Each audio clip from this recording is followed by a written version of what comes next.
This is Dr. Annette Feravich. I'm the teacher, and you're here in the classroom. This just, I've got this darn thing, which is just,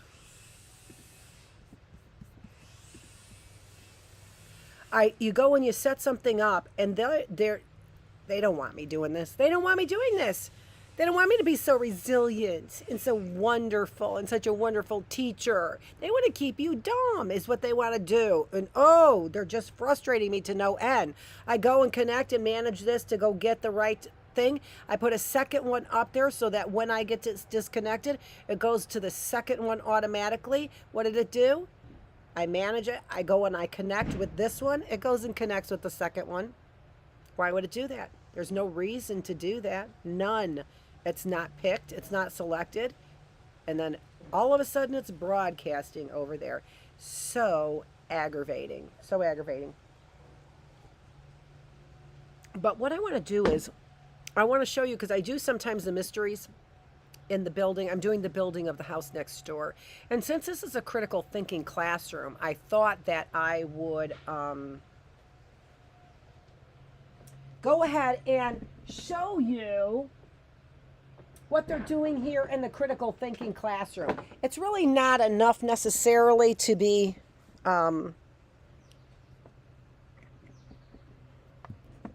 it's not enough necessarily to be doing a whole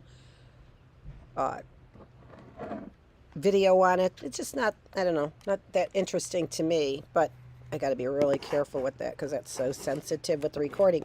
But I did think it might be interesting to you to see, since we're critical thinkers. And we are like really into the scientific method, which means that we are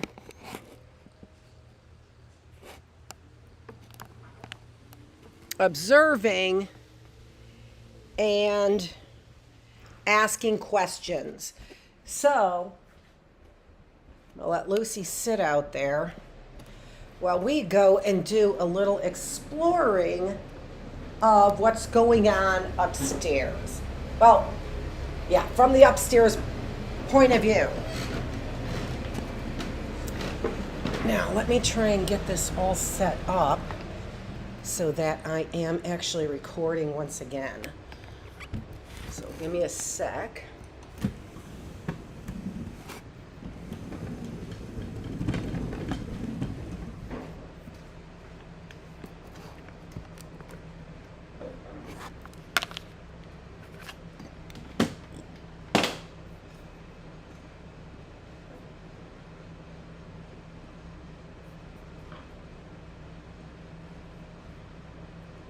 Okay, let's, I know it's not the best view, but it will be better in just a minute.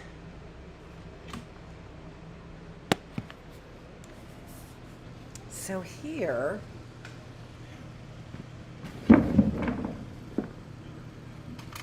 this is now, they've got the walls up. And what I said about those walls is that those walls look like they were about 5 feet high to me. Well, no, that can't be true, since those workers are probably about, you know, just under 6 feet or a little under 6 feet. So you can see them standing there by the walls.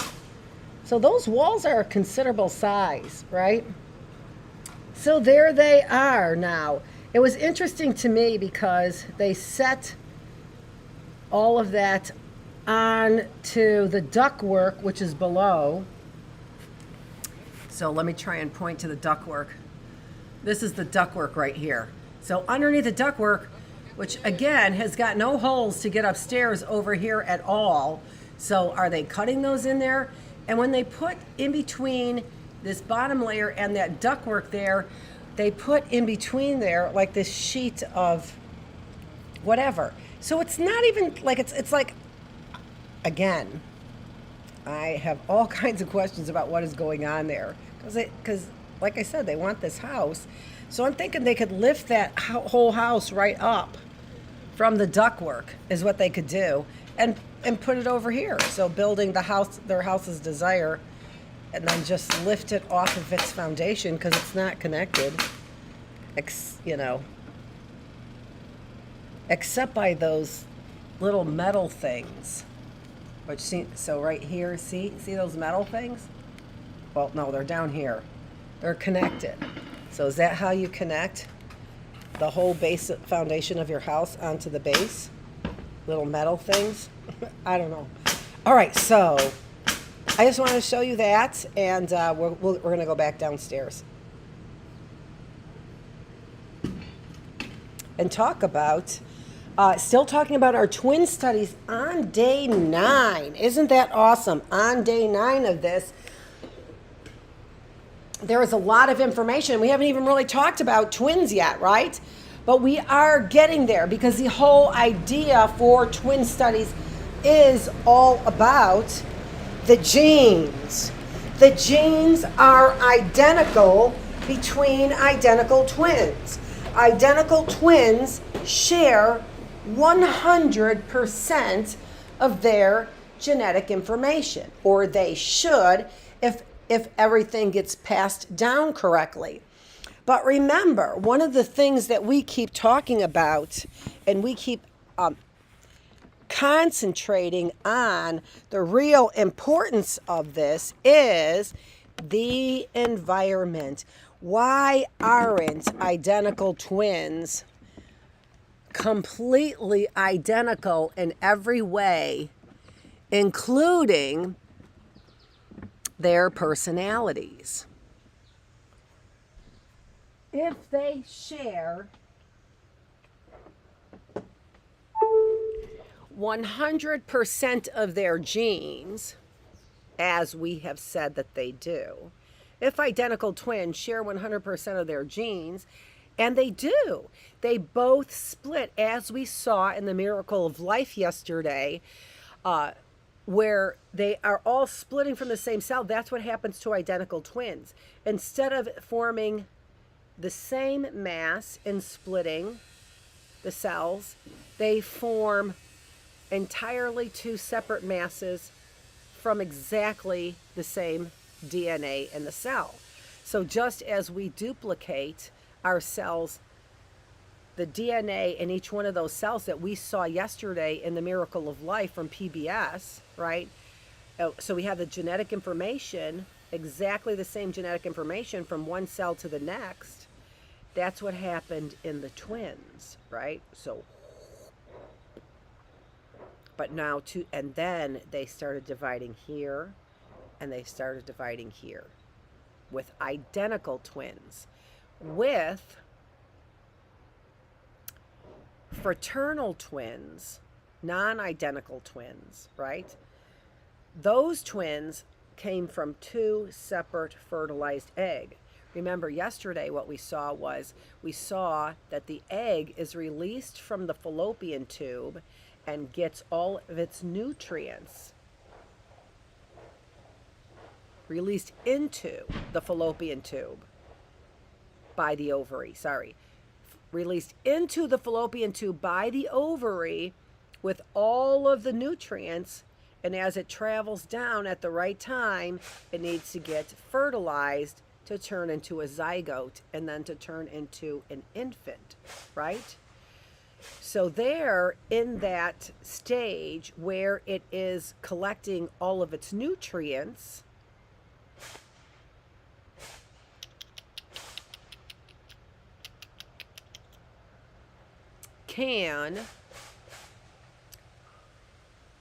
at that time, what happened?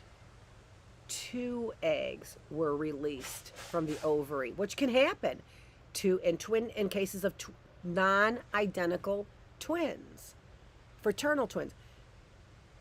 So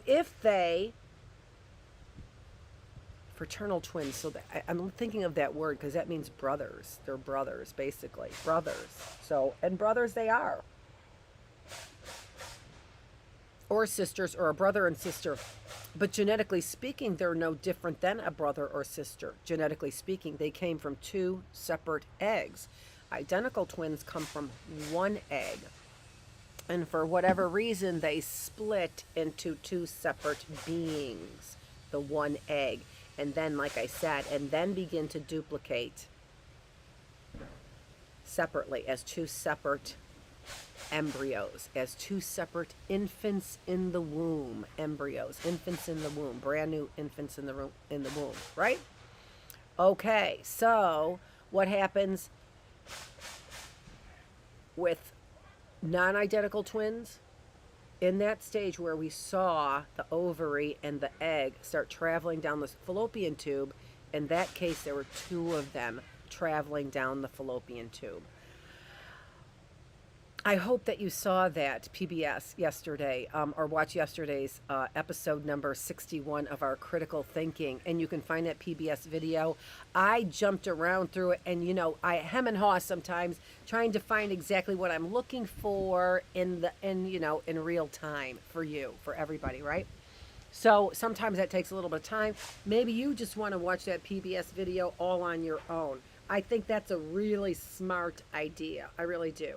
Okay, all right. So I'm excited. I think that today is going really swimmingly well, other than I have to depend on Xfinity to be able to transmit my signal so that they care more about teachers and bettering this planet than they care about making sure that you get no interruptions in your pornography.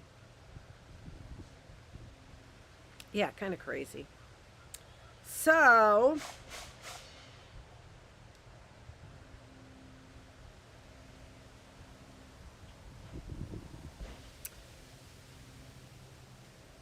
seems like there is some other lead-in that I had planned for you, although this wasn't really. So it's bothering. Look at it. Just will not. It just will not stay. Shut, closed, whatever. Buttoned. I won't say buttoned. I wish I can get this tooth fixed. I do. I can't trust anybody. She sounds paranoid. Yeah, really? Because I thought I was aggressive. Okay, so genetic basis for depression. What I first of all want to talk about in the critical thinking classroom is I just want to talk about that concept, all right? I'm trying in particular to think where we left off yesterday because I don't watch it, right? And so I'm not exactly sure where we leave off yesterday. Oh yeah, watching that PBS. All right, so that's where we left off. Okay, all right, so we have seen now all kinds of ways to look at this genetic information. We get some information. That's why they had red and blue chromosomes in the video, right? So because they had, I've got it there. No, you don't. You only think you do, but you don't. Oh, yes, I do. Yeah, you do, but it's not really readily available.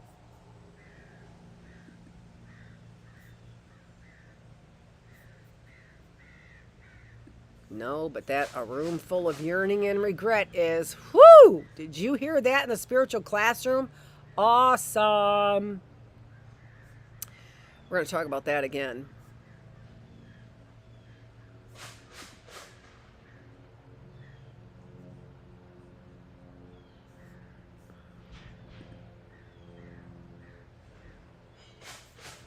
All right, no matter. Because by now I've already forgotten what I was looking for. You knew that. You already knew that. Ugh. But I did want to find it. I know. I remember.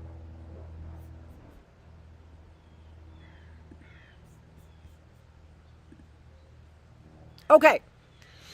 So let's take a look at now. Like I said, I want us to think about that first of all. So critical thinking classroom. Let's think about the genetic basis for depression. Let's just think about it, all right? Now, I've said before that we've talked about this. We've talked about this in a lot of different ways. So now we're just going to take some time to churn up the information in our heads that we've already talked about. Genetic basis for depression? Well, we know that the push is for DNA explain. That's what I was looking for, the NOVA, wasn't I? That's why we had pink and blue, right? So we said some traits come from the, or they had red and blue. Some traits come from, or pink, or whatever, reddish pink. Some traits come from the mom, and some traits come from the dad. And there is an infinite number of combinations of possibilities and environmental conditions that turn that DNA on and off, right? So, knowing that,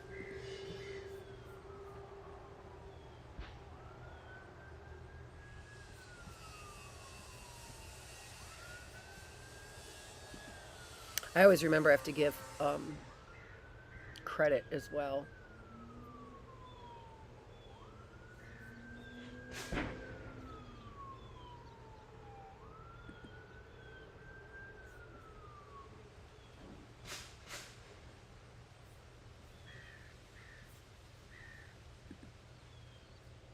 Which sometimes I forget, but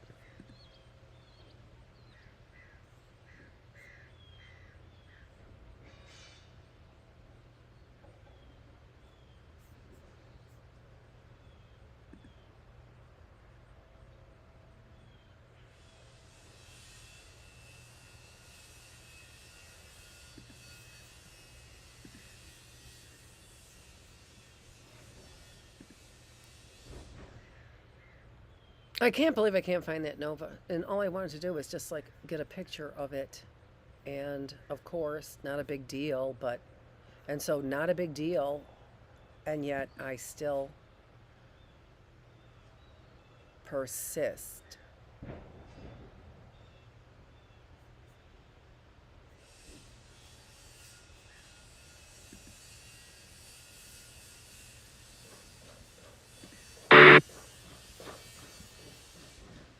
Because I know it's here.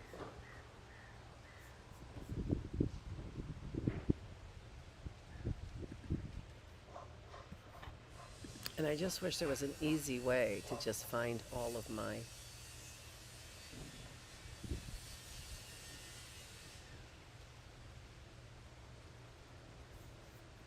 here it is probably.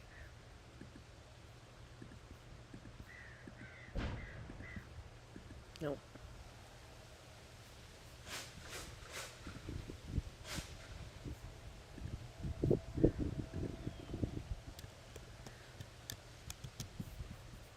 Is this the part that you love about my show?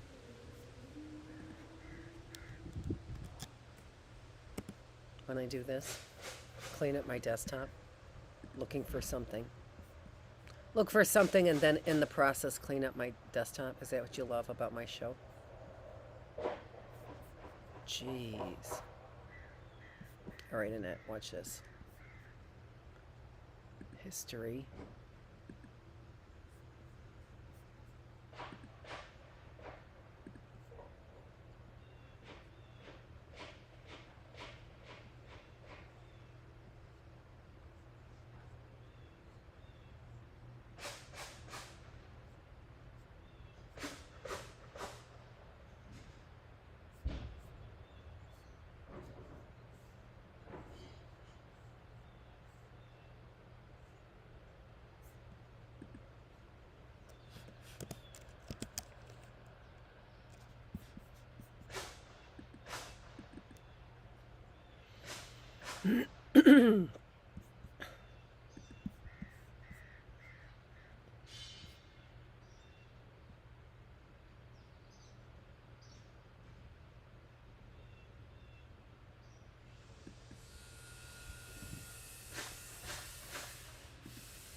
All right, so on a planet teeming with life, one species is reshaping the world and determining the future of every other. From what we eat, to how we move, to where we live. So what will be the legacy that defines our species' history?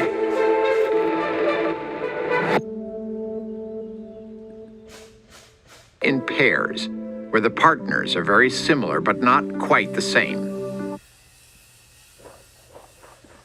So here,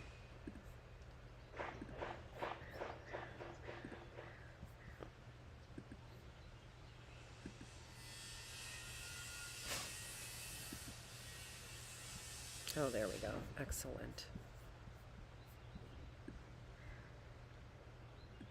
Right there is where we see all of the, we call them alleles, right? And when they combine together, what we end up with is we end up with chromosomes, right? And these chromosomes,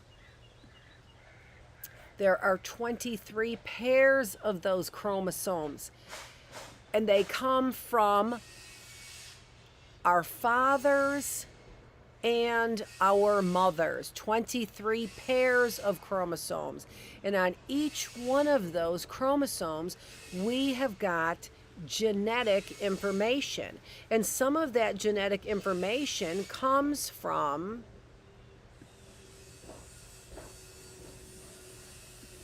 our actual genes, but some of that genetic information comes from the genes being turned on and off due to things in our environment.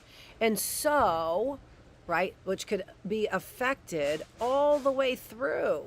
Here we've got the egg, which has got all kinds of nutrients with it that we showed yesterday. And this is as it travels then down Egg, feeding it until it grows fat.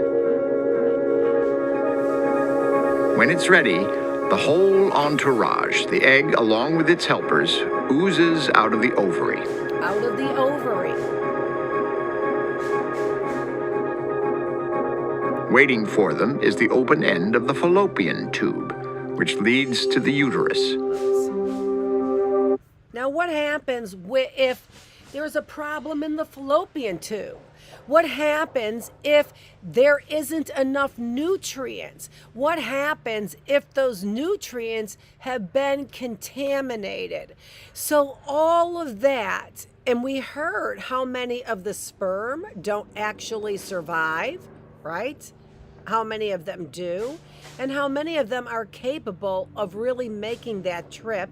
And if in the process of mitosis and meiosis, something goes wrong, we lose that egg.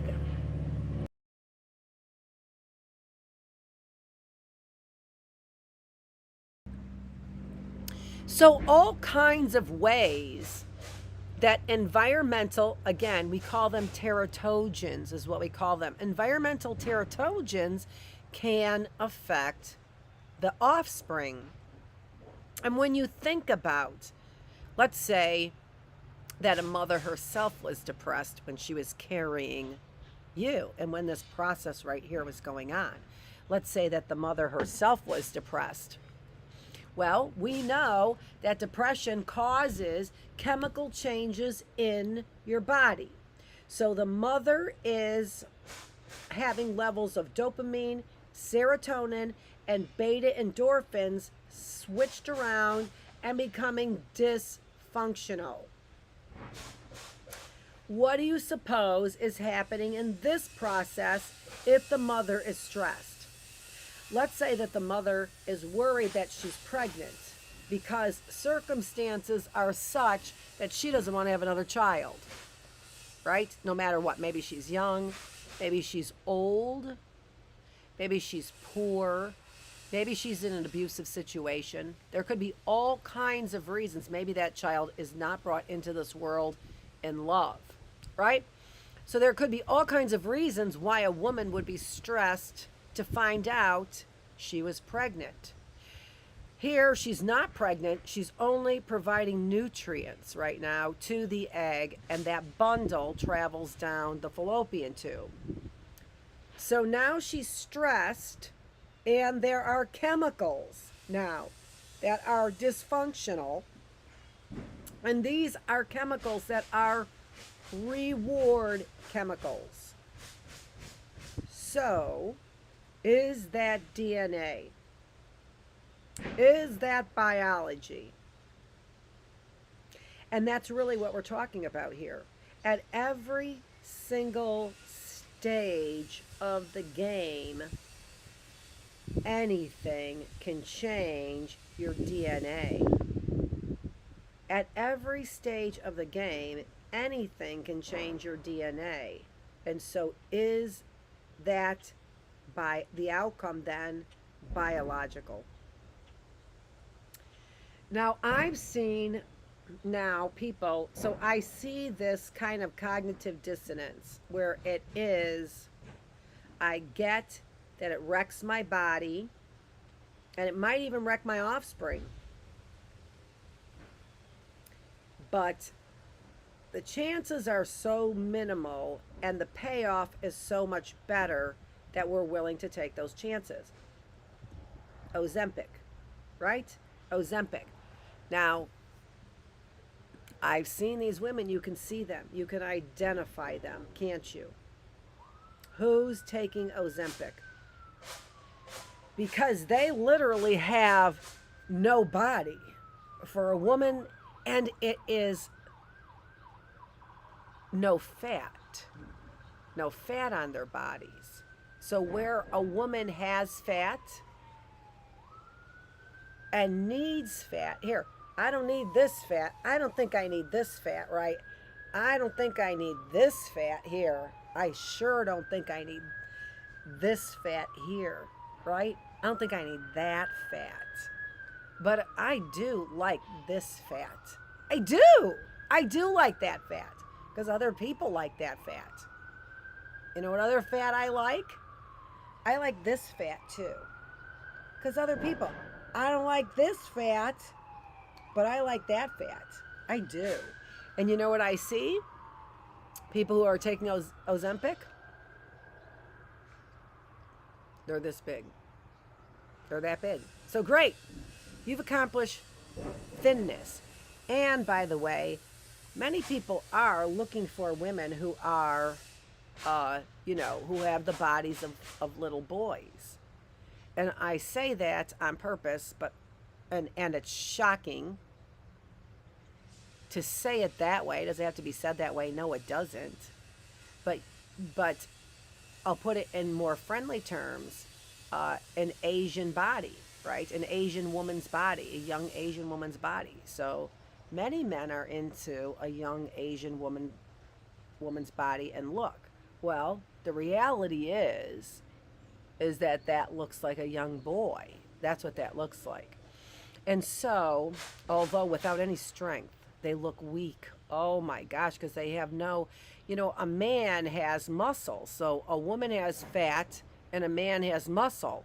If you take away the woman's fat, she doesn't replace it with muscle. So they look like scarecrows. They look like walking stilts. I've seen people, because I can identify them, because they used to have the problem fat and now they don't have the problem fat anymore. And they look like walking sticks. Yes, exactly. Like walking sticks, like a You know what I'm talking about? Do you know what a walking stick is? A lot of people probably don't know. So I'm going to pull it up here.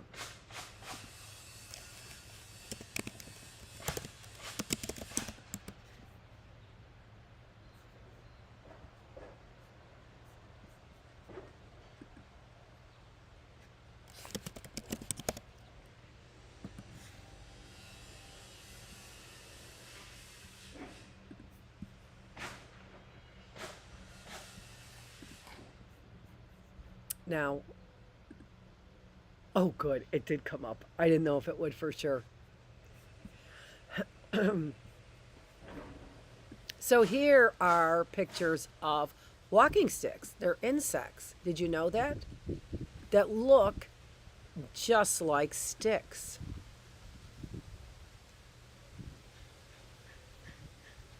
Yeah, kind of gross, huh?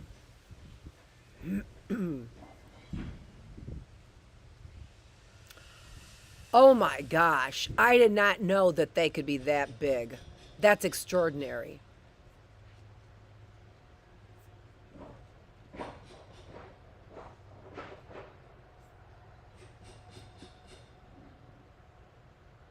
I did know they could look leafy like that, though. Look at the head. But this one is the one I'm more or less talking about. This one here.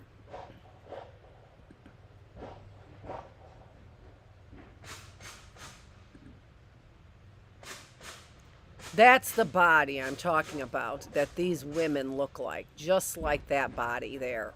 Or...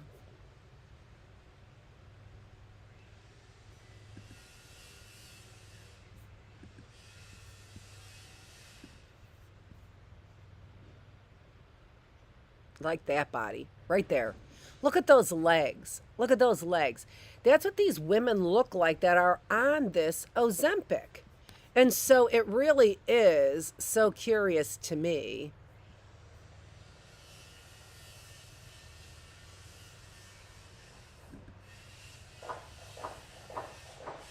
Oh, no wonder I wasn't recognizing it. That's the reason why. I could find that now.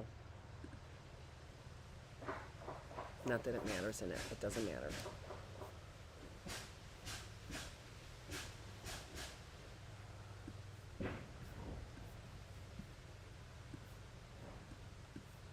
So,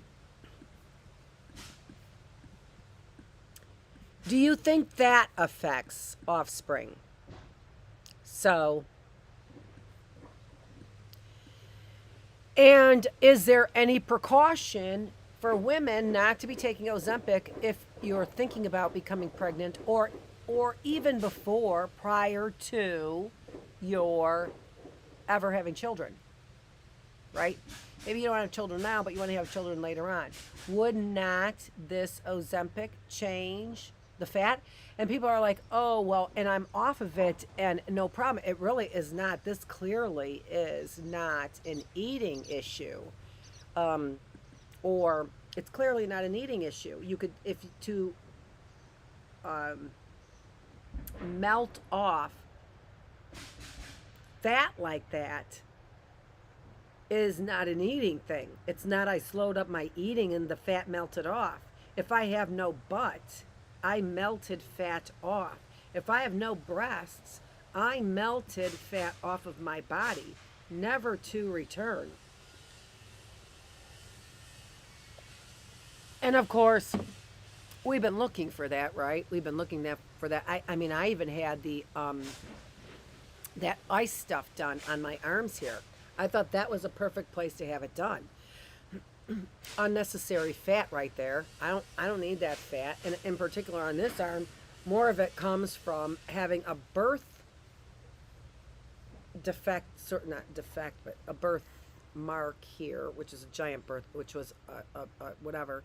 And it affected my whole arm. It just, I don't know if it was simply because of the surgery to remove it, change the muscle there. Likely that's exactly what happened, right? That's exactly what happened. And they just dug right into that and dug out some of that muscle that would have been there, right?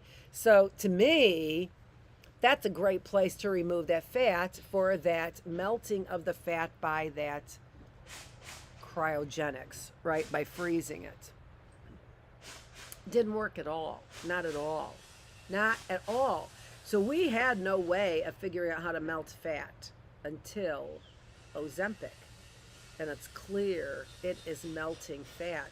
And the fact that I can see Sharon Osbourne talk about Ozempic for her fat when she doesn't have diabetes and diabetics can't get their medication that they need, this is horrific. It's horrifying to me. It's an abomination of everything we ever stood for as human beings and in this country as people. So the idea here is to be critically thinking about where did your depression come from. So one of the ways that we determine where it comes from is we look at the twin studies by looking at the progression of a characteristic. All right? So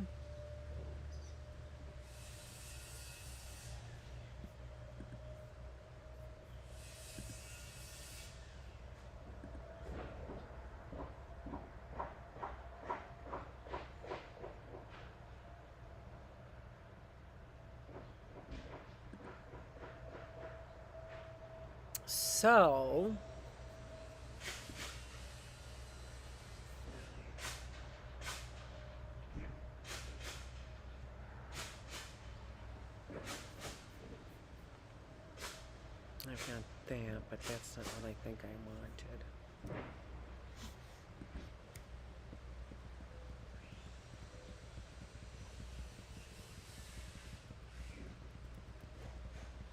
Oh, it is. Okay, cool.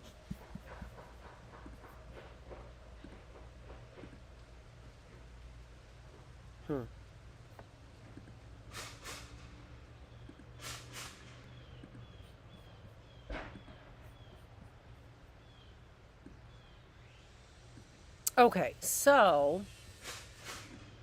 this is the studies where one of the studies that I plan to look up, but again, I can't get to a lot of the information is what I can't get to. I can't get to the information because I'm banned from my accounts, which means I can't, as a scientist, get to my research information. And what that means is that is also limiting my ability to be able to make an income as a scientist. In my field, they have limited my ability to make an income. So I haven't been able to directly look up these fin studies, but this is the information that I have about these studies from the class that I teach, which is a lifespan development class. And then I pulled this information, other information from other areas, like the picture there of the family studies. I put that together myself very early on in my teaching career. I put this together. So here is what is most important from the twin studies and what we should be expecting. So we can fathom the idea that, for example, let me see if I don't have this all perfect in here. I see.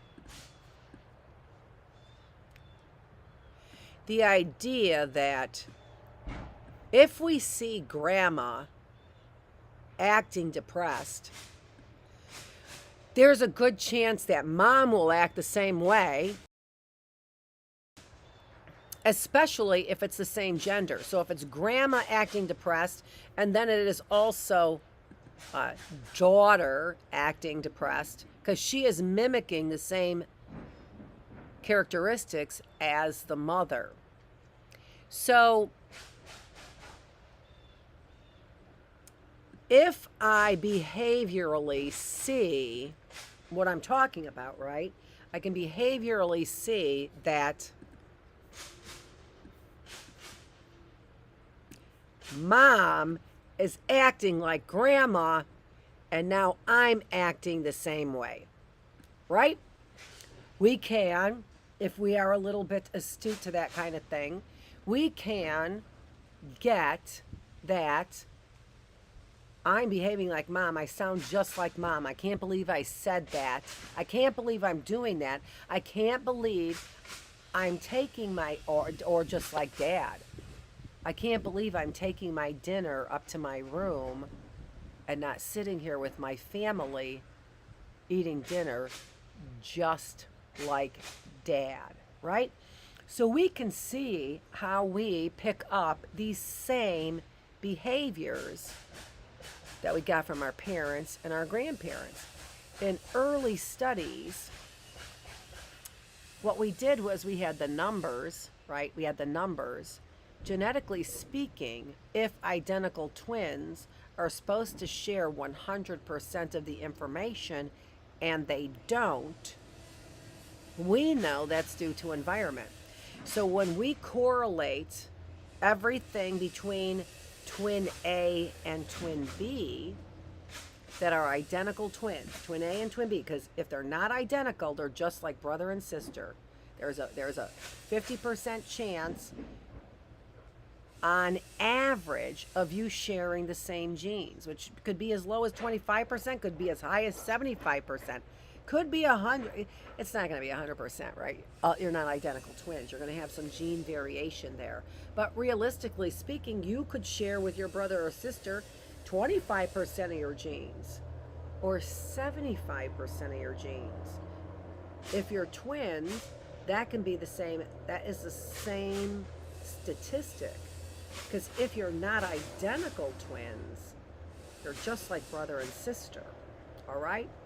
So now we've got the numbers. We can get the numbers, right? We can say, well, you're supposed to share 100% of the characteristics with your identical twin brother or sister.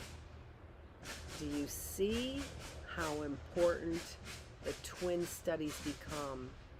It is our only area in science where we know DNA matches 100%. And we also know twins never match 100%, although sometimes they're very, very close, identical twins. Physically, they even share some of the same mindset, right? Some of the same thinking, naming their offspring the same names. That's what happens when you share so much of your DNA with somebody else. But we start there to see the differences. Why? Because every difference between identical twins is environmentally based. And then we can identify the environmental factor. So the first environmental factor is going to be, so here we've got numbers, right? That's where we get the numbers from. And I'll go back to the environmental factors in just a minute. So I should only be sharing 25% of my genes with my grandparents, right? Only 25% of them I'm going to share their genes, and that has to do with what we showed about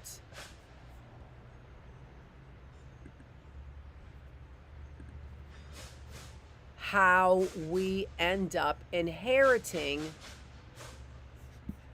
those different characteristics.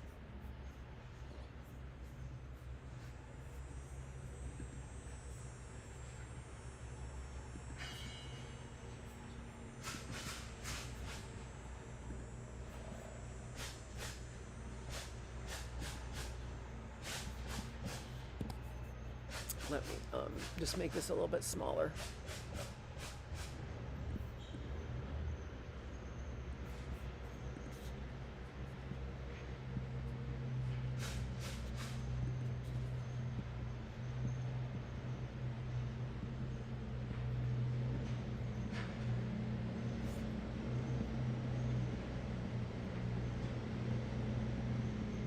So here's how we end up inheriting those characteristics, right?